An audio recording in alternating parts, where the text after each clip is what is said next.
नमस्कार साथियों, आज मैं एक ऐसे विषय पर बात करना चाहता हूं जिस पर अक्सर बहस होती रहती है, आरक्षण। सबसे पहले एक सवाल, अगर दौड़ शुरू होने से पहले ही कुछ लोगों के पैरों में बेड़ियां बांध दी जाए और वर्षों बाद उनसे कहा जाए कि अब सब बराबर हैं, दौड़ो, तो क्या सचमुच बराबरी होगी? यही वह सवाल है जिसके जवाब में भारत के संविधान निर्माताओं ने आरक्षण की व्यवस्था की। आरक्षण गरीबी हटाओ योजना नहीं है।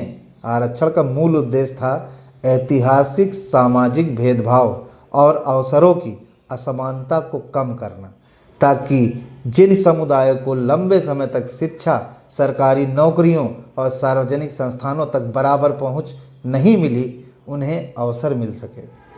हमारे संविधान के अनुच्छेद 15(4), 15(5), 16(4) और 46 राज्य को सामाजिक और शैक्षिक रूप से पिछड़े वर्ग तथा अनुसूचित जाति और अनुसूचित जनजाति के उत्थान के लिए विशेष प्रावधान करने की अनुमति देता है। अब एक उदाहरण देखिए कि मान लीजिए 2 बच्चे हैं। एक बच्चे के घर में पीढ़ियों से पढ़ाई का माहौल है, किताबें हैं, संसाधन है, मार्गदर्शन है, और दूसरे बच्चों के परिवार में पहली बार कोई स्कूल पहुंचा है, घर में पढ़ाई का माहौल नहीं है, संसाधन सीमित है और सामाजिक बाधाएं भी रही हैं। तो क्या दोनों की शुरुआती स्थिति समान मानी जाएगी? यही अंतर अवसर की असमानता कहलाता है। आरक्षण का उद्देश्य यह सुनिश्चित करना है कि शुरुआती असमानताओं को कुछ हद तक संतुलित किया जा सके। इसका अर्थ यह नहीं कि चुनौतियां समाप्त हो गई या कि यह व्यवस्था पर कोई प्रश्न नहीं उठा सकता। कई लोग यह मानते हैं कि समय समय पर इसकी समीक्षा, प्रभावशीलता और लाभ वास्तविक ज़रूरतमंदों तक पहुंचने पर चर्चा होनी चाहिए। यह लोकतांत्रिक बहस का हिस्सा है।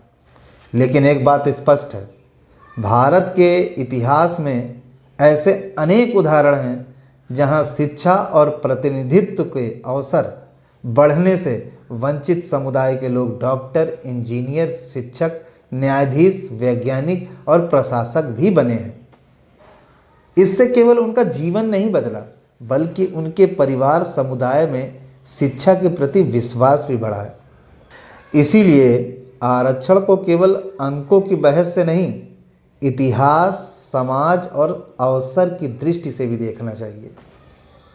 और हमारा लक्ष्य ऐसा भारत होना चाहिए जहां किसी को उसकी जाति के कारण पीछे न रहना पड़े, जहां हर बच्चे को गुणवत्तापूर्ण शिक्षा मिले और जहां एक दिन अवसरों की समानता इतनी मजबूत हो कि समाज में असमानताएं वास्तव में कम हो जाएं।